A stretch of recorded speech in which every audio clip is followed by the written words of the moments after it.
So hopefully everybody, there we go. All right, excellent. So hopefully everybody's had a chance to enter the room. I'd imagine some may be showing up a bit late, and we'll let them in accordingly. For those of you who don't know me, my name is Jerry Carbo. I'm the president of the National Workplace Bullying Coalition.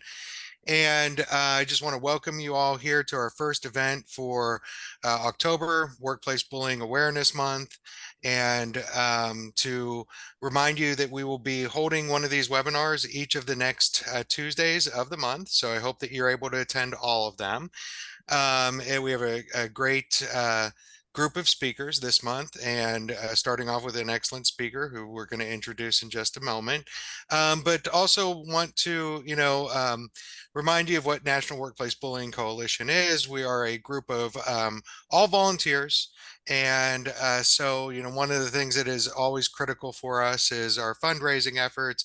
So if you get a chance and you think these webinars are worthwhile, definitely would enjoy or appreciate you taking a moment to, maybe make a donation, whatever you see as fitting for what you're getting from the organization as well.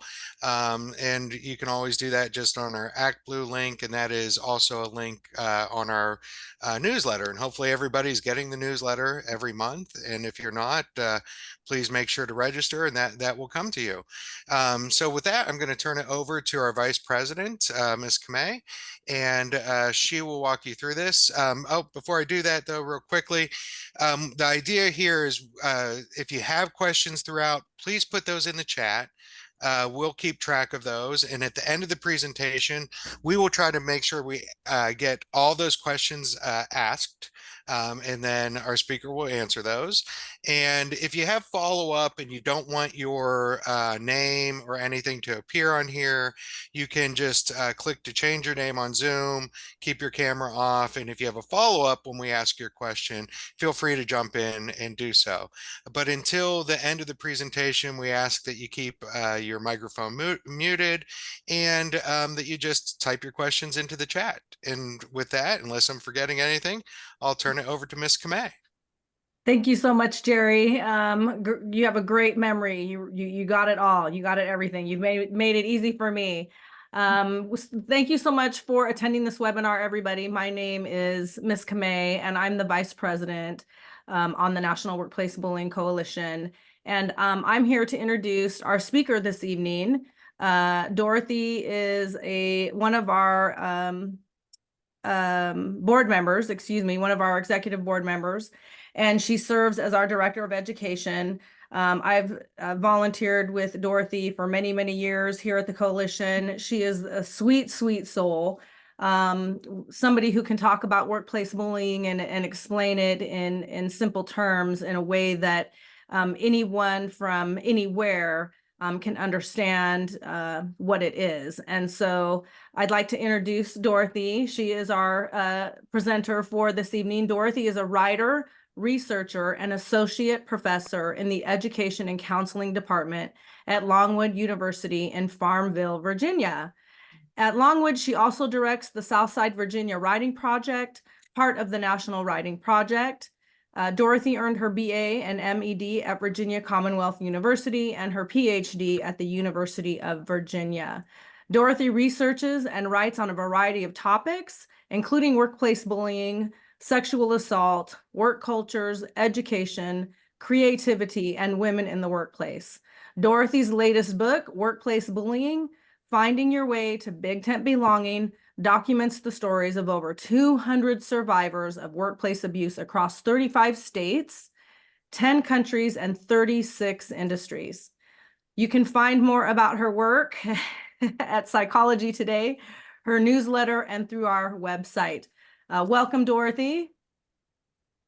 Oh, thank you, Miss Kamei. And you, Miss Kamei, like organized all of this. And it is like serious work. She's a marketing genius and an expert in workplace bullying, as well as, of course, our esteemed President Jerry. So thank you so much for having me. I really appreciate it. Yes, yes. We are excited to hear from you this evening.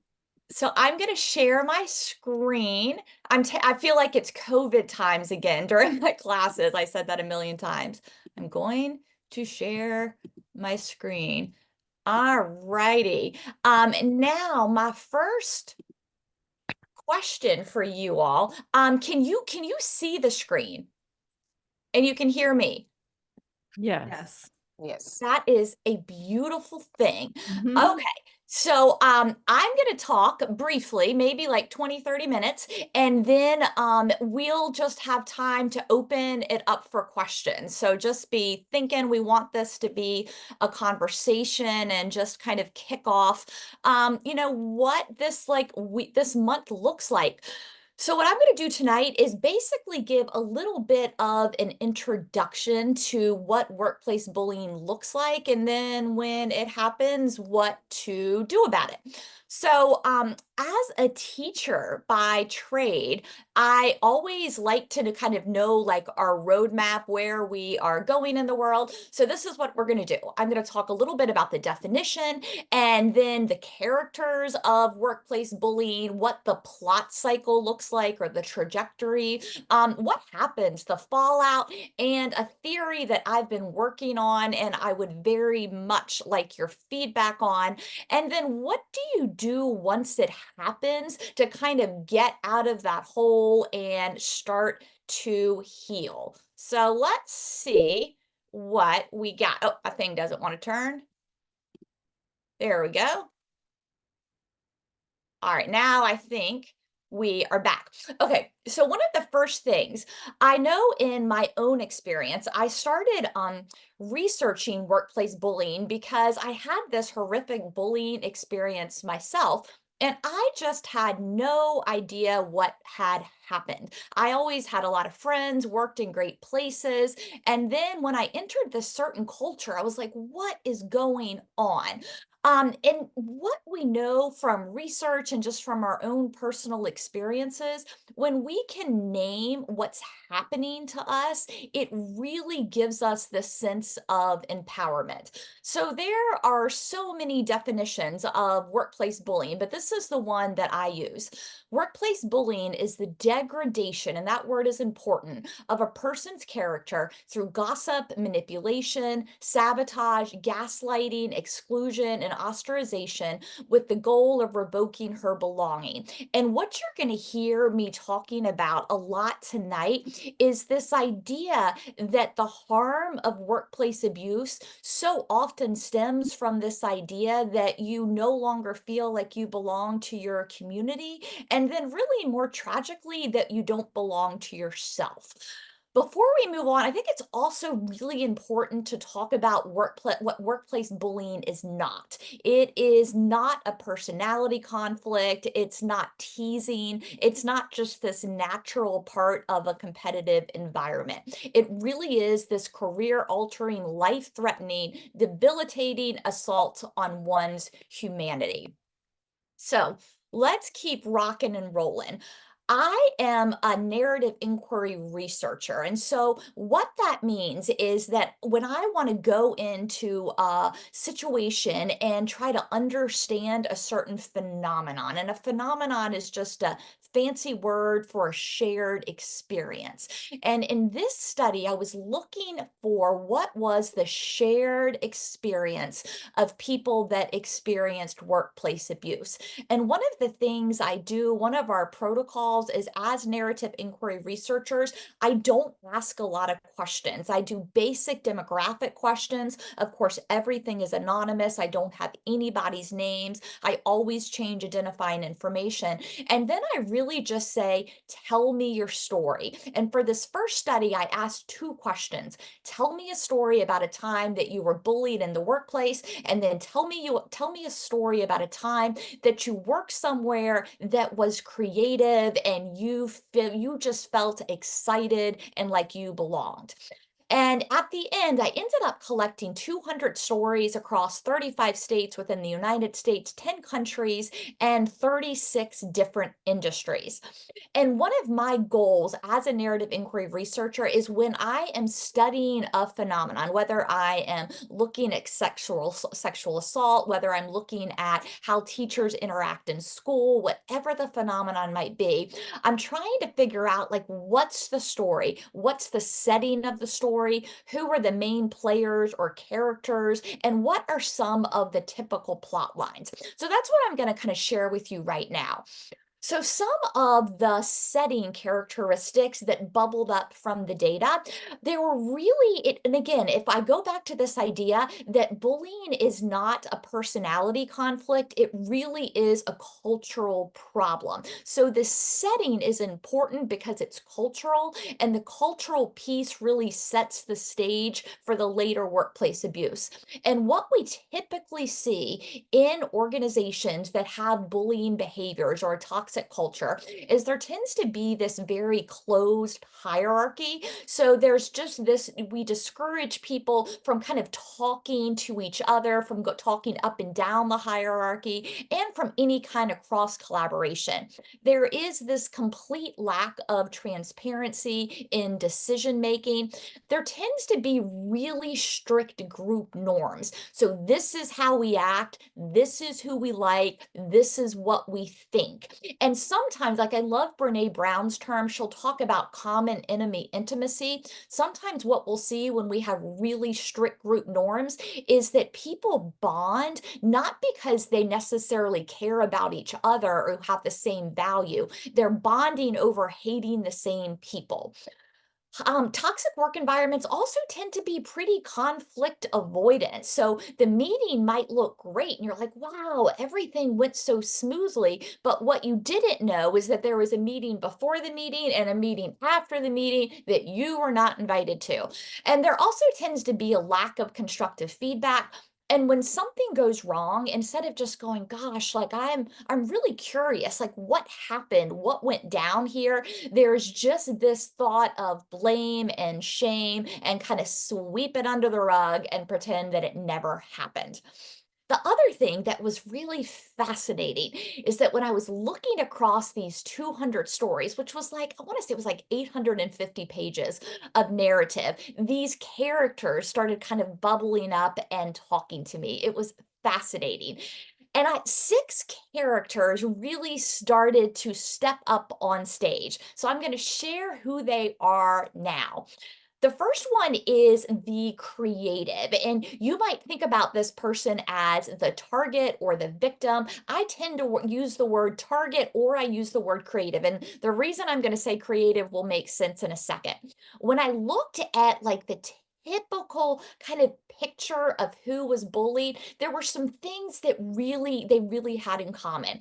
First of all, they tend to be content experts, super skilled. They were innovative and internally motivated. And that internally motivated is really important because they didn't need a bunch of people saying, good job, we're so proud of you. They were doing work because they believed in it.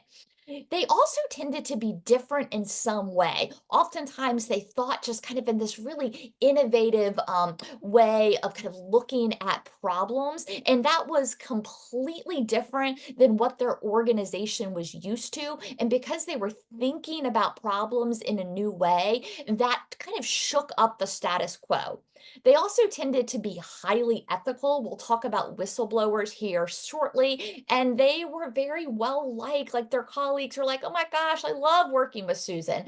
And they have this benevolent worldview. So they really want to think the best in people. So when something goes wrong, they don't want to jump to conclusions. And they tend to be very non confrontational. They're not interested in all of that office politics. And when they think about belonging, they think like, hey, I am here and I want to collaborate with people, and I want to envision my community as this big tent where we're all in it together and all these diverse ideas come together to make us better. Then, in contrast, you have the bully, and I call the bully the dragon. You can kind of think about Joseph Campbell's hero's journey. And the dragon tends to write and enforce the unofficial rule manual. So he or she is going to decide, what we do. It's not necessarily organizational policy, it's just what she thinks the rules that people should follow. They tend to have like basic content knowledge, but not necessarily experts. And that causes some insecurity, and they'll often offload their work on other people. Because of that, they can feel pretty threatened by creatives, and that can lead to some of the issues that we'll talk about in just a minute. minute. And like all things, in order to bully someone, it can't be a one-on-one. It has to be cultural. So you need to have these bad followers to join in on the attacks. And the dragon, often, not always, tends to keep her claws or her hands clean, and she'll kind of direct others to do her dirty work. Now, when we think about bullies, a lot of times it is someone that is your boss or in management, but that's not always the case. There is this whole research out there that when we look at the literature, there's something called contra-bullying, and that's when people bully you that are on your same team or at your same level, or it could even be someone that is actually lower than you on the organizational hierarchy, because bullying is really about power. So they might be below you on the organizational hierarchy, but they have more social power. The dragon is in this really kind of interesting place because she very much wants belonging, but because of that insecurity, she feels like the way to get it is through power and manipulation. And in order to pull that off, she creates this very closed circle of an in group. So there's an in group and there's an out group. Now, then you got the shapeshifters, and the shapeshifters, man, they are important. None of this would work with the bullying cycle without the shapeshifters. So the shapeshifters are usually people that also kind of crave that idea of power and control, but they sometimes lack that charisma that is necessary to be a dragon. So they start to kind of seek their belonging by just kind of riding the dragon's coattails, and just by being with the dragon, that makes them feel like, oh, I belong to something and I'm important.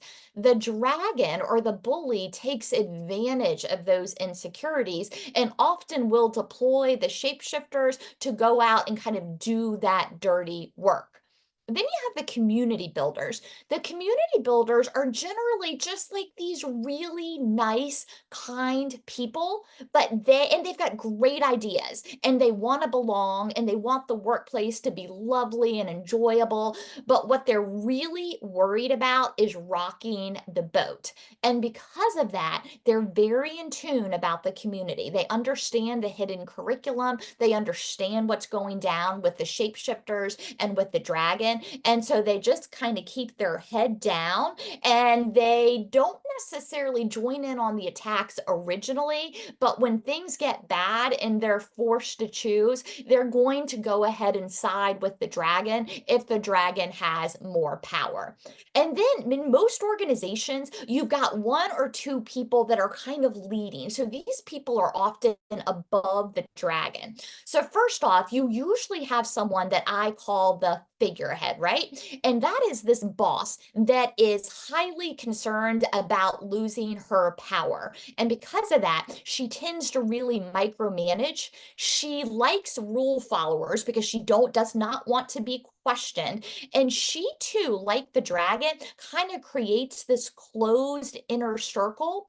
And if the target or the creative goes to the figurehead and says, hey, I'm being bullied, I need your help, the figurehead might actually listen and understand, but she doesn't want to call attention to the higher ups, whether it's the board or governors or whoever that might be. So she kind of listens to the creative and then quickly ignores it and just tries to steady the ship and cover up any unrest. The dragon will often take advantage of this, and it's not unusual for the dragon to kind of be manipulating the figurehead kind of from behind the scenes. And the figurehead, in order to belong, really needs that approval from the higher ups. And that's why she's really careful not to rock the boat. And then you have the leader. And I've got a picture of the unicorn because you seldom see these people. They're folks that rise through the ranks because they are content experts, they are risk takers, they earned their position by disrupting the system, and they're highly ethical. They very much believe in this idea that everyone belongs and that diversity brings a stronger community and a more innovative organization. So when when the creative goes to the leader and says, hey, these are the things that are happening to me, the leader tends to say, hey, we're going to do something about that, and acts, because the leader's not afraid to rock the boat. So those are kind of the characters that emerged. And then when I started to look at the plot lines, what's really interesting, like if you can think about Kubler-Ross and those stages of grief, most people know those stages of grief, and it's helpful when you lose someone and you feel angry. You know, oh wow, that's normal, that's expected, that's one of the stages people experience. But interestingly, when it comes to workplace bullying, most people don't understand how workplace bullying unfolds. And if you can understand the plot lines, it can give you a sense of power, because you know what's going to happen next. I can't tell you how many targets I've talked to, and they'll be like, oh my gosh, you are not going to believe what happened next, but I am going to believe it. And I can probably tell them exactly what is going to happen next, because it's almost like these dragons are following the same playbook. So let me kind of tell you a little bit about how this unfolds. First off, you've got the target, and that is really the beginning, that target identification. It could be that the target or the creative joined a new organization, or it's not unusual at all for the target to have been this hugely successful person for decades at an organization, and then all of a sudden this new boss comes in and then she targets them. So you've got the target, and like we said, the target has some similar characteristics: content expert, productive, different in some way. And then the other thing that we see that will almost always get you bullied, unfortunately, is calling out bad behavior. So if you have a target that calls out bad behavior, that almost always makes them a victim of workplace abuse, which is such a shame. But when you talk to targets, remember they are so highly ethical that they'll say, you know what? It wasn't even a choice for me to report these discrepancies in the budget or how this person was treating patients. I just had to do it because it was my ethical duty. But when the dragon feels threatened because someone is a content expert, they're super productive, so it's recalibrating the status quo. They don't like that. They're asking questions because they're innovative, or they're different in some way, or they call out bad behavior. Those are some of the things that will kind of start that target identification. At this next stage, I call it jealousy and battle plans. So at this stage, the target or the creative has no idea that anything is wrong, but the dragon or the bully will start to think like, how can I discredit the target? Because the key here with bullying is to somehow stigmatize that target. So what usually happens is that the bully will kind of have this frenemy relationship, pretend to be friends, perhaps ask the target out to dinner, out to lunch. The bully a lot of times will make like personal disclosures, which later you'll find out weren't even true, because just as humans, we want to connect. Remember, it's about belonging. And when someone makes disclosures to us, we in turn share things about ourselves. And oftentimes those things we share are later used against us. So what if I shared, you know what, I'm a writer, I love writing. Then later, when that bully's coming after me, she might say, you know what, Dorothy, I realize that you're a really poor writer. I don't want you to send any writing out. Anything you do, I need to check first because I don't trust you. So she'll use that information I share against me. Then there is usually a precipitating event. And what's really important to understand is the precipitating event is not the cause of the bullying at all. It is just this moment that the bully uses to kind of rally the troops and launch an attack. It could be something as simple as like, oh my gosh, June got this amazing promotion. And then the bully will start to kind of like stir this unrest, build this common enemy intimacy, might say something like, hey, you know what? Now that June got this promotion, nobody else is going to have opportunities. Or wow, June got that big grant. Now none of us are going to be able to have those similar opportunities to do research. So it is just this moment that the bully uses to kind of stir unrest, but it is not the cause of the bullying. And then you got the underground battles. And it's important to know, like, we're in stage 4. Usually the creative still has no idea that anything is wrong. So where this usually starts is that the bully will start to gossip, but the gossip will be couched in care. Like, I'm really worried about June. She just looks tired. I'm not sure if she's up for the projects. And then it's not unusual at all for the bully to kind of do these secret interviews. And especially if the bully or the dragon is someone's boss and starts going to people like, hey, have you noticed that June is sometimes disorganized? Or hey, have you noticed that June doesn't quite seem up to the task? And if your boss is asking you these leading questions, you know what the answer she's looking for, you just might agree. Then the other thing that's really, really tricky and really, really damaging is that the bully will start to kind of sow seeds of doubt. It's not unusual for her to go to HR and just say, hey, love June, but I've got some worries. She's just kind of planting those little kind of issues.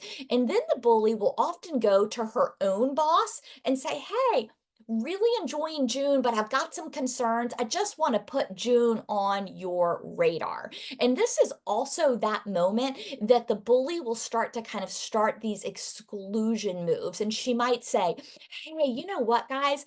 On this next project, you might not want to work with June. I'm a little worried about her, and I don't want you to get kind of caught up in all the mess that might incur. So she's kind of like just planting these seeds. Then stage 5, this is usually the first time, and now like the horse has left, that the creative realizes, wow, something's wrong. Because remember, creatives or targets tend to have a very benevolent worldview. So I might think, wow, something doesn't seem quite right, but I want to give people kind of the benefit of the doubt. But this is really when you get that escalating mobbing. So it's not unusual. The target will start to be left out of social events like, oh, we always meet for coffee at this coffee shop at 7:30 a.m. And then they start meeting somewhere else, but don't tell the target. Also, it's pretty common that the target or the creative will be left out of meetings, like, by mistake, left off the email chain, and then she'll be penalized for not being there because the bully will go back to HR at this point and say, hey, I'm really worried about June. We've got to do something about it. So then HR will put June or the target on a PIP or a performance improvement plan. And you kind of, this is like where you start the paper trail. And remember, the creative or the target is someone that's a top performer, well liked, has been a superstar. So you can imagine how unsettling it is all of a sudden for someone to say, hey, we're worried about your work. You're like, what? I've been here for decades. How can you be worried about my work? So then that starts to really shake the target's confidence. And then this is the thing, remember, because when we think about bullying, it all goes back to belonging. Almost everyone I talked to said, you know what? The most hurtful and devastating piece of the bullying experience is people that I thought were my friends, people I trusted, people I had over to my house for Christmas start to join in on the attacks. And that's simply devastating. Because of that, like unbelonging, the target starts to endure all kinds of health consequences. Some things that popped up in my data and they pop up across the literature, health consequences like high blood pressure, heart palpitations, trouble sleeping, hair loss. And also we see that other side that they start to kind of withdraw, not just from work, but from their family. And again, that's where that unbelonging comes from. Hypervigilant, high anxiety, depression. We see diagnosis of complex PTSD, that suicidal ideations. And there is a gentleman named Kipling Williams, and his research is really interesting. And one of the things that we see is that the same parts of the brain light up for physical pain as they do for emotional pain. So you really, really feel it. And then the other piece that's really interesting, but absolutely tragic, is just the anticipation of what the bully might do next also lights up those pain sensors in our brain. And then that stage 6, the research differs, but somewhere between like 6 and 8 months from the origination of that when the bullying just started, that about somewhere between 65 and 70% of targets end up losing their job. And they might lose their job because they leave. It just gets to be too much. They could be constructively discharged.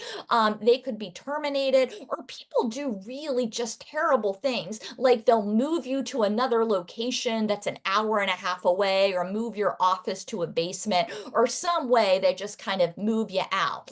And at this point, those health consequences are really ramping up. So you're losing your job and hence losing your insurance right when you need it the most. And that's kind of like the typical trajectory. And then, so like, what's kind of some of the fallout? Because if you talk to somebody that's never been bullied, they'll just be like, I don't like really understand the big deal. It's just a personality conflict. Get over it. But we know it's so much more than that. One of the best explanations I have, there's a gentleman named Harold Garfinkel. He wrote an article called The Conditions of the Successful Degradation Ceremony. I think it was from like 1956. I can send it to you if you want it. It was not on workplace bullying, but it fits.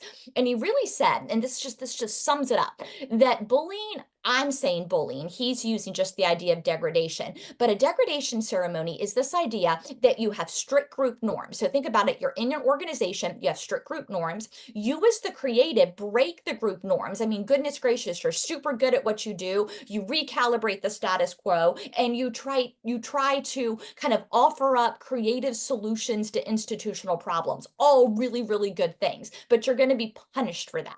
So then in a degradation ceremony, you usually have a denouncer, and the denouncer is the bully. And that person speaks with an omnipotent voice and just says, hey, this person broke group norms and they need to be punished, but they don't put it that way. Instead, they really need to stigmatize them. And my colleague Laura Zurich, I love her idea. She talks about sticky stories. So the bully will come up with this sticky story, this character assassination, and keep trying to throw these sticky stories to see like what fits and like what sticks against the wall and what people will grab onto. Because remember, for bullying to work, you got to have bad followers, and bad followers need to pick up that story and say, yes, she's wrong, she needs to go. The other thing that we see is oftentimes when the target steps up and says, hey, I am being manipulated, I'm being gaslighted, I'm being sabotaged, it's not unusual for the bully to do something that the researcher Jennifer Fry talks about DARVO, which is deny, attack, reverse, victim, and offender, so that the bully will actually accuse the target of everything that the bully is doing. And this is where the real pain comes in. So this is why I think bullying hurts so much. First of all, it's this idea of exclusion, right? You're no longer part of a community. And we are, as like evolutionary, like we are born to belong. And when you are pushed out, it completely shatters your assumptions about how the world works. There is a fantastic psychologist named Janoff Bowman, and when she talks about shattered assumptions, what she says is that we're shattering our assumption that the world is good, that life is meaningful and predictable, and that I myself am worthy. And then because of that, that creates this moral injury. Jonathan Shea is a researcher. He does a lot of work on vets, people that are coming back from combat, and he'll say the pain, the trauma is so much from the moral injury. Like what happened? What was the moral injury? Like, I believe people are good, and now that I can't believe that anymore. And then when something's going wrong, you're a moral person, you're a top performer, you've been in an organization for decades, and then you go to the organizational top leadership, whether it's the president, the board of governors, and you say, let me share what's happening to me. And you've got all of this documentation. and then they just sweep it under the rug, that creates what Jennifer Fry describes as institutional betrayal. And the institutional betrayal really amplifies that moral injury. Because remember, unfortunately, in workplace bullying, we'd love to think that someone just addresses it. But remember, there are very few unicorns that are going to stand up. So most people end up losing their job. But they lose their job. There's no apology. It is not unusual for a target to be asked to sign an NDA or a non-disclosure agreement for a small amount of money or severance that's not going to go very far. But with that is really this gag order that she can't talk about what happened. So she's lost her job, she's lost her community, and she can't talk about it. And that creates this like ambiguous loss. It's like this loss without any kind of boundaries. So this is my theory, and I'm just about done, that I really want kind of your feedback on. So this is kind of why I think bullying occurs. I think it is this difference in how creatives and dragons conceptualize belonging as far as how they interpret, strive for, and maintain. So first, they interpret. I think that the dragon, their belief is in scarcity. There's not enough, so I've got to get mine. The dragon is going to value power and compliance, and the conflict for the dragon is external. All the problems are out here. The creative, in contrast, is like, there is enough for everyone. I can light my candle infinitely. And that creative tends to really value autonomy, exploration, intellectual risk taking. And for them, when something happens, the conflict is internal. They're trying to figure out what happened. When we're striving for belonging, the dragon tends to create belonging, remember, by creating this closed circle of common enemy intimacy. If you want to belong in our group, you got to hate the same people. The creative, in contrast, is like, I want everyone to belong. The more different opinions and ideas and thoughts that we can get, the better. So just really kind of bumping up against each other. And then this idea of maintaining, like once you create that closed circle or once you create that big tent, for the dragon to maintain that closed circle, they're going to use humiliation, belittlement, exclusion, character assassination. And to do that, they need an environment like we talked about earlier, blame and shame, lack of transparency. And then when problems arise, they're just going to figure out someone that they can blame for it and then just sweep it under the rug. For the creative, it's really, really different. She wants to maintain belonging by that intellectual risk-taking, having this deep reflection, empathetic care of herself and others. She wants an environment that has more of a flat hierarchy, that there are these cross collaborations, that intellectual risk-taking is encouraged. And when failure happens, man, that's expected. And instead of saying, hey, whose fault it is, it's like, wow, it's really interesting. I wonder what happened here.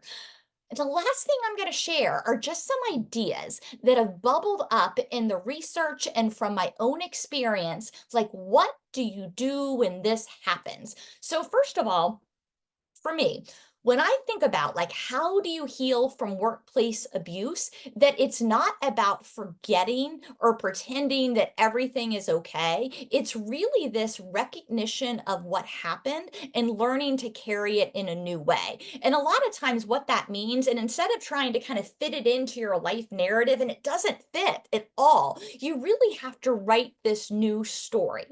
The other piece that I saw across my case studies, because I've done a second study since this one specifically on bullying and belonging, is that the people that started to heal the fastest and that were kind of able to move forward, and this takes time, I mean, this is like a year out, is that instead of just focusing on like that isolation of self-care, getting a massage, taking a hot bath, all of those things are really important. I'm not saying they're not, but they instead say my self-care is going to form connections. So instead of just taking care of me, I'm going to start to try to take care of others. It could be in a different community, in my running group. Perhaps I'm doing hospice work in a hospital. And a lot of this you can think about. I love this idea of kintsugi, which is really the name given that when a pot breaks, instead of trying to put it back together like it's all perfect, that this ancient Japanese art that you are kind of fixing the cracks with this beautiful gold lacquer. So you have this beautiful new piece of pottery where the breaks actually make it valuable. And that's part of it. Like, this happened to me. I wish it didn't, but I can be better because of it. And then as a writer, and I run our writing program at Longwood, I've seen this again and again. I'm going to kind of end with this, the idea of using writing as a way to kind of heal yourself. First off, if you are interested in this at all, James Pennebaker has done a lot of this foundational work. And what he found is just writing like 3 times, like if you have a week and you write 3 or 4 times for like 10 or 15 minutes, it makes such a difference. And then this strategy really, really helps. I got this from a therapist and I love it. I use it myself. When something's bothering me, I actually have a jar. I wish I could go get it because it's like right over here. I take the jar down and I take the top off of the jar and I say, okay, I'm taking the top off. This is like the jar of my heart. And then I'm going to write. And then I usually set the timer for 15 or 20 minutes, but it could be as short as 3 or 4. And then I write about the things that are bothering me. Then I put the top back on and I put it back up and I say, okay, I'm going to leave it until tomorrow when I write again. The power of that is it allows me not to ruminate again and again. Another thing that can really help with the writing piece is that we know that trauma is stored in our senses. And that's been well documented in the research. And sometimes when you're trying to kind of figure out like what happened to me, it's really helpful to construct a timeline, and not just once, again and again and again. Try to construct a timeline of how the bullying unfolded so you can take this thing that's very nebulous and abstract and make it concrete on the page. This is something that's really valuable to do with a therapist. I'm a big believer in working with the therapist. Some other things that you can do when you're writing is ask yourself some questions. One question that can be really helpful is, what do I need to disconnect from in order to heal? So it might be, I've always thought of myself as this profession or this job. Maybe I need to disconnect from that title, or maybe I need to disconnect from this community. What do you need to disconnect from? And then also this idea to explore in writing what was violated, what was the moral injury. So perhaps it was, hey, I work in a hospital, and in a hospital, we're supposed to be taking care of patients. And when we're not doing that work, that's creating a moral injury for me. So, what was violated? Because two people can have the same experience, but different moral injuries. Another one, and I really like this idea from narrative therapy, if you think about your bullying experience, like let's say it was over a year, all the different things that happen, and each one was a dot. Maybe you have 100 dots and you have connected those dots in one way, like one story. Well, is there another way to connect those dots? How about that time that even though everyone was coming down on you, you stood in your values? What about that time that you kind of reached out to a colleague that was also being bullied and you helped him and you made him see that he was seen and you understand what he was going through? So, is there another way to tell your story? And this last piece, this is fascinating. And if you want to learn more about it, I encourage you to look at McAdams and Adler. Adler was actually, or it was, a student of McAdams. And there is power in how we tell our story. One thing that if we can keep telling our bullying story, at first it tends to be lots of different episodes, but if eventually we can start to tell the story and there is kind of this cohesion or this narrative arc. This other piece that goes with the narrative arc is that in storytelling, we'll talk about ending valence. And ending valence is just how did it end? And it can end with redemption, like, wow, this terrible thing happened, but this is what I learned from it. Or it could be a story that is just filled with contamination. everything is bad. And a lot of times we see that if we can see the redemption in it, and remember, the redemption can simply be, this is when I stood in my values. This is when I stood up and said, this was wrong. Something's wrong with the budget. This is when I helped my colleague. That can be those little redemption narratives can be really helpful. And the other thing we see is that if our story continues to be contaminated, that the story's just not over yet. You just want to change the chapter break and keep going. Last two pieces is this idea that we see in stories when people feel a sense of agency and ownership, that's often when the healing starts. There's been some interesting studies when they're looking at people that are in therapy, they will start telling stories where they have more agency in their experience. And after they start telling their stories, that's when they have mental health, positive mental health kind of trajectory. I mean, it's really kind of amazing. And remember, bullying, you can't control everything, but you can think about, what do I have control of? So I was bullied. Let's say you lost your job, but what can you do now? Maybe you're going to get involved with the National Workplace Bullying Coalition. Maybe you're going to help a friend that's sick. Where did you kind of take this ownership? And this last piece is hard to do, but it matters. Remember, this is not about toxic positivity. When you're bullied, if you could undo it, if I could undo it, I would undo it. If you were bullied, I'm sure that you could undo it. But just to say, hey, this happens. Sometimes bad things happen to good people, but where was the meaning? Like, where were some of those lessons? Like, I can think about the National Workplace Bullying Coalition. We've got Miss Kamei, we've got Jerry, these dear friends that I'm learning from that I really love that I never would have known had it not been that experience. So those are kind of some things that when we keep telling our story, we want the story to start to change. So when you're writing daily, you don't want to tell the story again and again. Where's the redemption? Where's the agency? And where's the meaning? So with that, I'm going to stop. That's my book, Workplace Bullying, Finding Your Way to Big Tent Belonging. And I am actually going to stop sharing so that I can see you beautiful people and we can talk or questions or whatever you got. Thank you so much, Dorothy. Just an amazing, amazing webinar.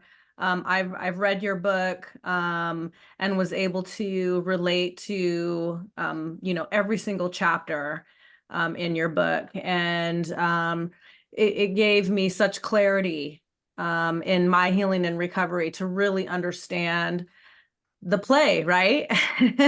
So wonderful, wonderful presentation. Anybody that has any questions that you guys would like Dorothy to address, if you guys down at the bottom of your screen, there's a reaction button. And if you click on that, you can actually raise your hand and we can call on everybody as they raise their hand for questions. I would also like to remind everybody, I've posted in the chat our fundraising efforts, and I'm going to post a link in the chat where donations can be made if anybody that's attending the webinar is interested in making a donation. Your donation is tax deductible. Any donation that you make. And we value and appreciate any monthly donations as well.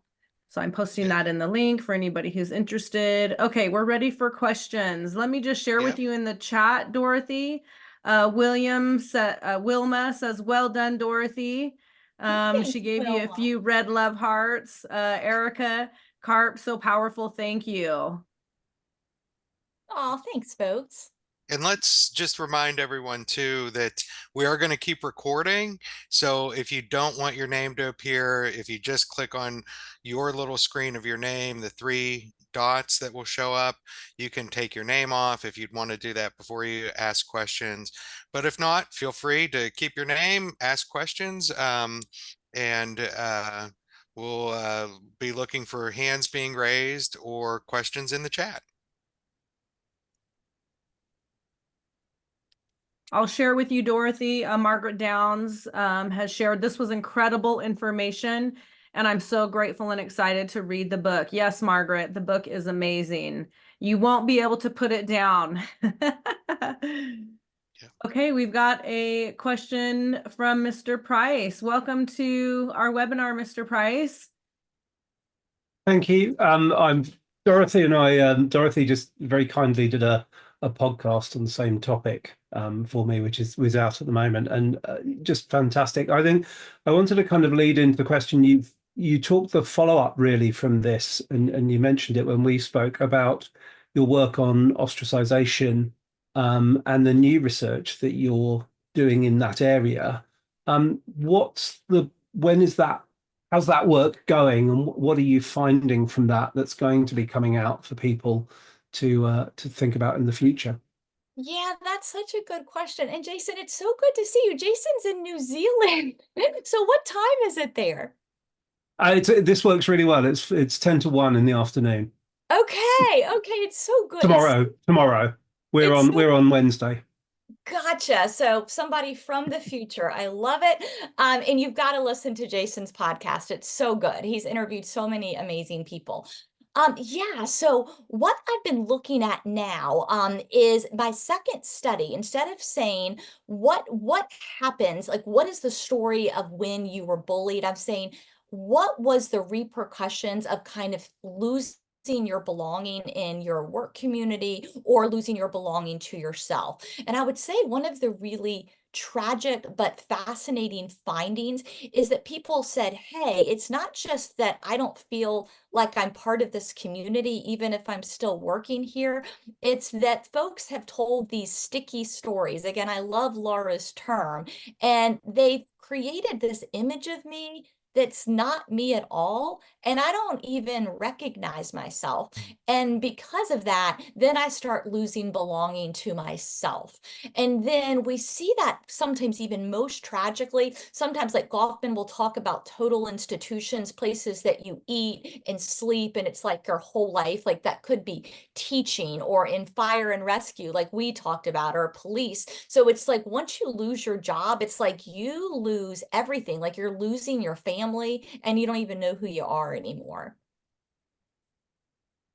Yeah, I think that was one of the things that struck, and I've done some work with emergency services particularly, and I think the implications for people, the effects of bullying are very much individual, as you've said in that, but when it is your whole personality and your whole career, that can, you see the difference in the way it affects individuals. One person who can have it's never a mild effect, but can deal with it relatively easily. If you can't not be a firefighter or not be a police officer anymore, you may not be able to move to a different organization, and that's certainly where organizations need to help looking at preventing this. But and just the reference Dorothy mentioned, the podcast called Life at the Sharp End, and Dorothy's episode is on there. So if anybody search for it wherever you get your podcasts, I apologize for a direct plug, but to link everybody to Dorothy's episode and some other interesting stuff. Thank you, Jason. That was a great Thank you. question. Yeah, great question. We've got another question from Erica Karp.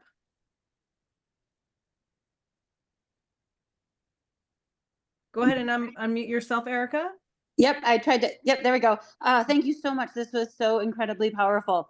One of my questions, and I think my wondering is, I've learned a lot in the last year about workplace bullying, and where I learned it has been on LinkedIn, social media, coming to these courses. And I have a doctorate in education and recently graduated and never learned about this in higher ed or by an employer. And I'm wondering if you could talk about what work is being done to incorporate this idea of a phenomenon around workplace bullying into higher education to prepare our young people for when they do go out in the field that this exists.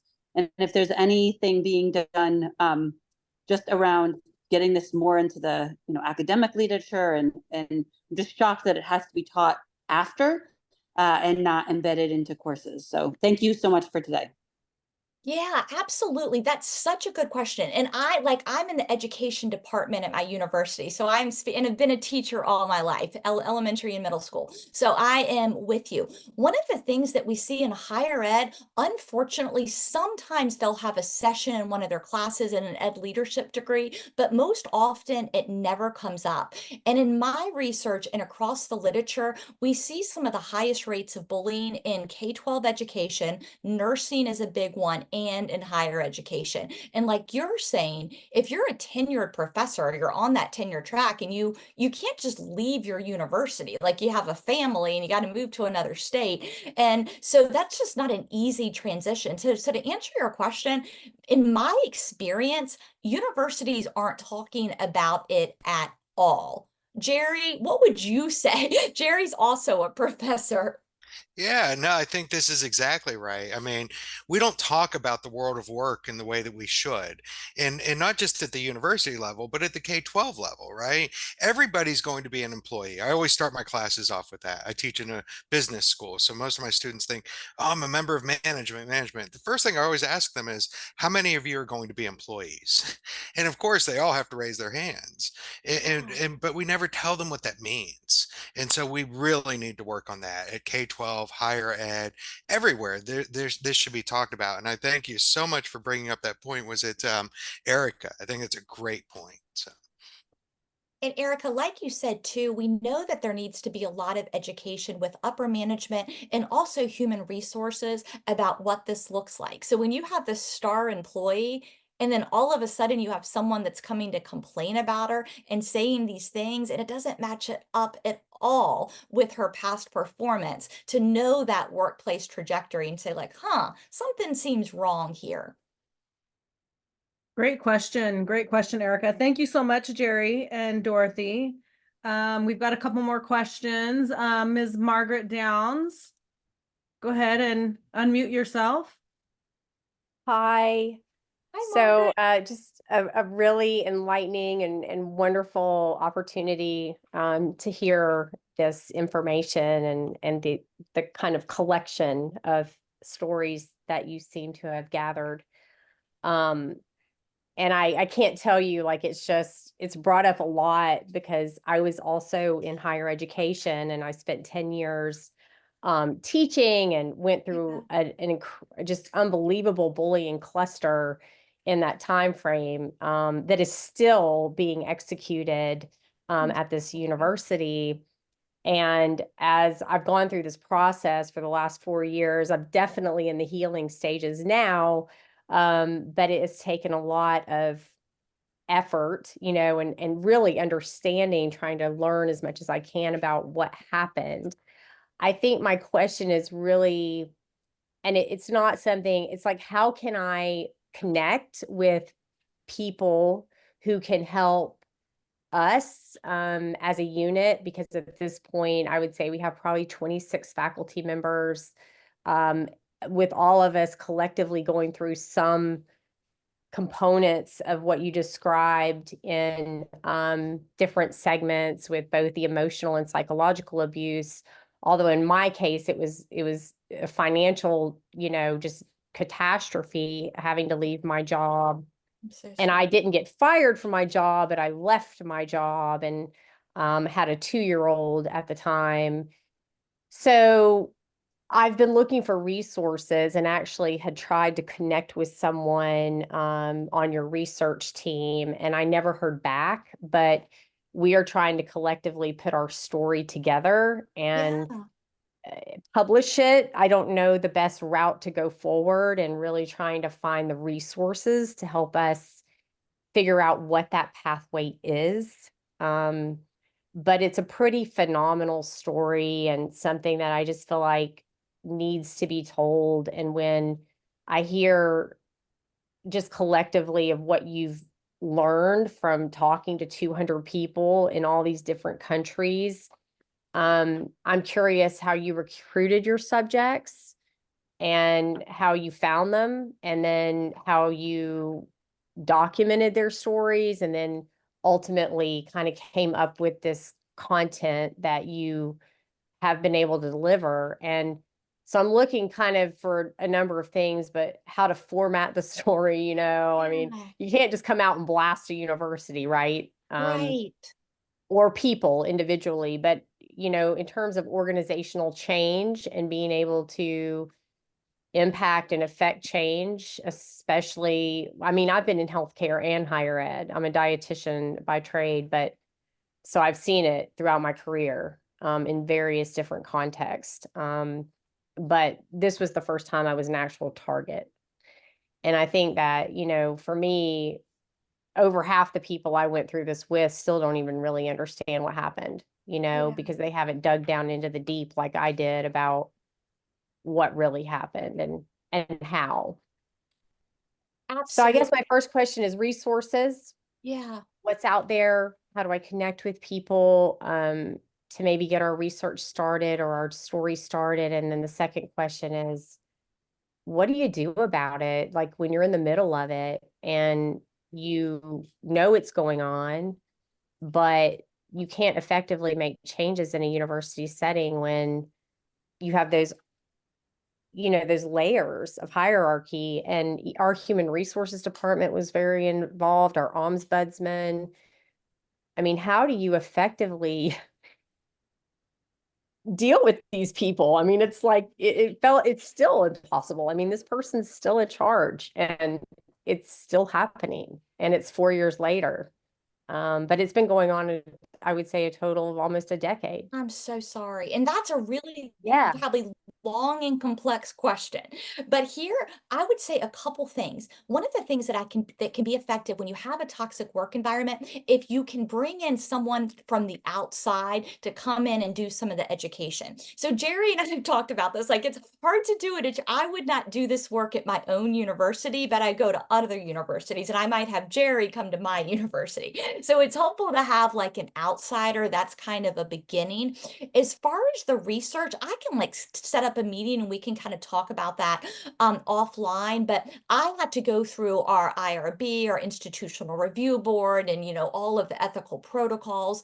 I collected everything anonymously, so I don't have anybody's names. I use Qualtrics, so we can't even trace their IP addresses.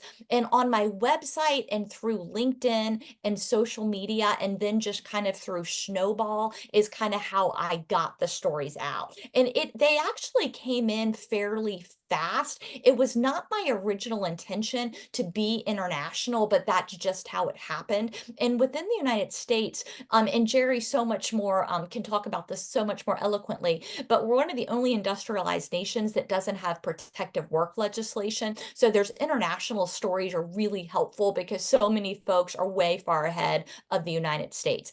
But as far as connecting, I think if you could connect with the National Workplace Bullying Coalition, email Jerry or Miss Kamei or me. You can see that on the website. And we actually have a research team that meets regularly and we kind of talk about each other's research and help each other. Miss Kamei or Jerry, do you want to jump in on that? Yeah, the National Workplace Bullying Coalition, we actually compiled an anthology.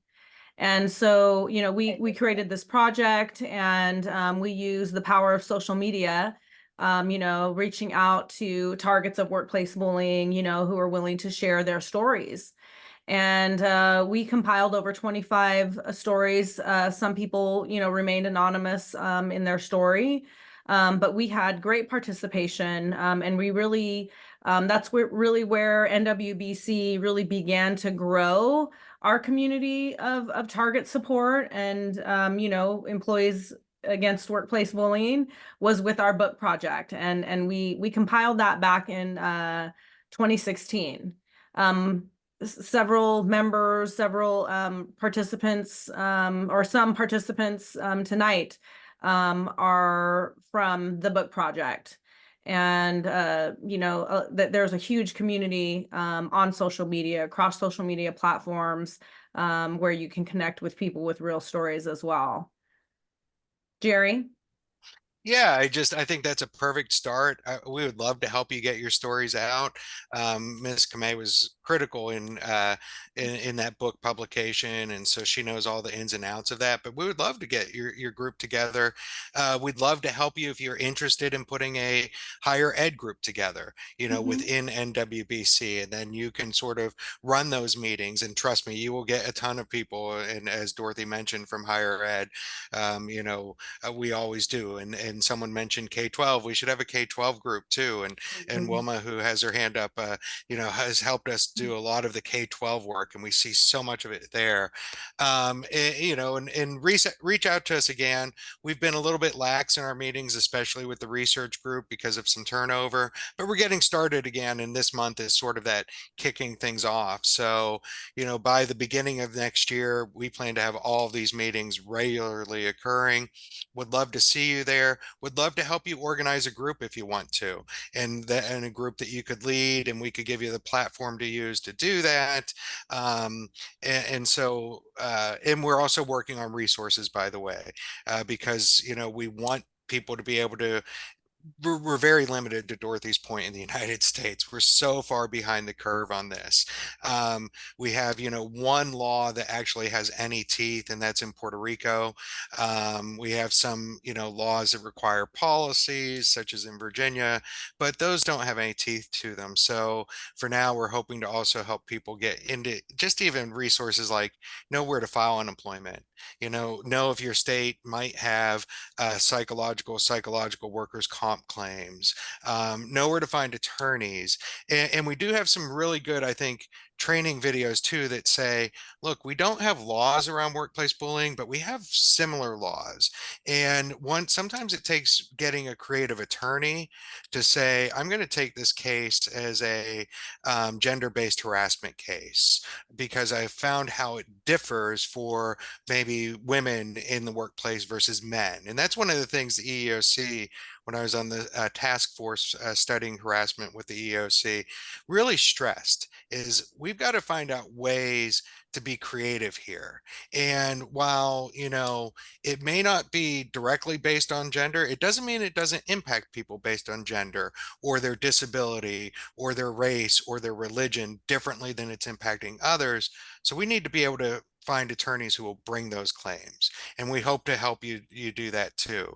And we have a couple of those connections, especially in California, but we're looking to expand those resources too. So yeah, come on board, help us grow those too, because that's how we grow.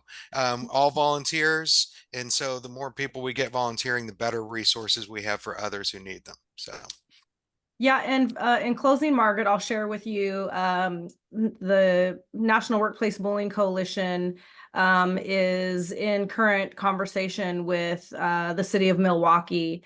They've reached out to us, and they're wanting a presentation on workplace bullying.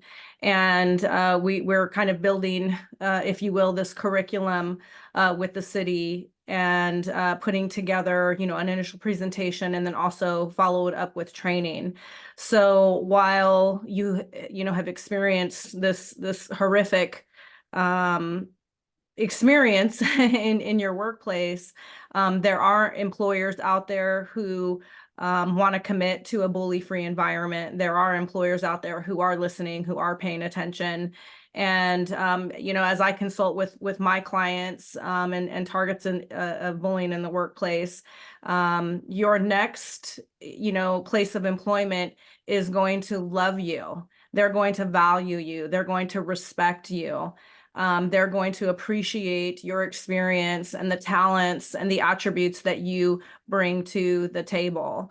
And so keep your eye on that. See the light at the end of the tunnel. Understand how valuable and how much you're worth. And you will find an employer who will, respect you the same as well. But please send us an email and reach out to us. We'd love to connect with you for sure. And I want to jump in just real quick. Melinda has asked a question, Dorothy. I want to get to that, but I want to get to Wilma's question, which will be the final question of the day. Yeah. And then any questions you have remaining, if it's okay, Dorothy, if they send them to us and we can send them to you, and then maybe we can post those answers somewhere, or get direct answers. But Melinda's asked if she could have copies of the slides, and that's, I don't know. I'll let you address that, Dorothy, and then we'll get to Wilma's question. That will be the final question of the evening because we want to respect everyone's time. But maybe if you can answer about the slides first, and then we'll hear from Wilma. Yeah, absolutely. If you want to send me an email, I'm happy to share. That's no problem at all. And you can send it to the General National Workplace Bullying email, but my email is actually just my name. It's Dorothy Suskind at Gmail. So that's a pretty easy one. Or dorothysuskind.com is my website, and that's another kind of place to go. But yeah, just reach out and I can send that to you. Thank you, Dorothy. Yeah. Wilma, you had a question. Yes. Wilma. Hi, Dorothy. You did a lovely job, honey. I'm so Thank proud you. of you. We love Wilma. See, well, my question is, what makes it so difficult in my way of thinking, is that not only is it culture, it's workplace and American culture, because a lot of American workplace culture is based on the plantation system of slavery that was over 300 years in this country. And that's where you get the hierarchical cliques and the things that come. And it's also a fact of just the way American culture has become uncivil in the last 10, 15, 20 years. And, that's a kind of a teaser for my webinar on the 22nd of October. I'm going to talk about that, incivility in the workplace and anatomy of targets, etc. But how do we, as an organization, affect any kind of cultural awareness of why this occurs and how to address that and make people aware of it? I think really two things. First, just like that example I gave earlier about the stages of grief with Kubler-Ross, having people understand the trajectory, that makes a huge difference. And then building off of what Margaret said, I honestly think that stories have the power to really change cultures and change the world. So I think that getting those stories and getting collections of stories and starting to tell a story, because when you are going through something and you feel completely alone, like most of us do when we're in the heat of it, and you hear someone else's story and you can see yourself in it, that makes a difference. And then that starts kind of this collection of stories where people come together in a workplace, in a community. And I think that's when things start to change. And I've got that book right over, and I've got a million books in my office right over there that Miss Kamei was talking about, like these collection of stories. That's how I first figured out about the National Workplace Bullying Coalition, is I ordered that book from the website. And Wilma, Excellent. I can't wait 2 weeks. So next week is Jerry, and the following week, Wilma. And then the Yes. following week, Miss Kamei. Yes. The best. Actually, next week, our webinar presentation will be the fabulous Jerry Carbo. Yay, yay, yay. And then my presentation the following week, and then we're saving the best for last. Wilma will be presenting the last Tuesday of the month for the group. Awesome. So thank you. Awesome. Thank you everyone so much for joining and attending the webinar. You have our email address. If you have any feedback or any questions that you would like to ask any one of us offline, please send us an email. Thank you guys so much for joining us. We will hopefully see you next week for Jerry Carbo's presentation. Thank you guys so much. Everybody have a great night. Thank you. Bye.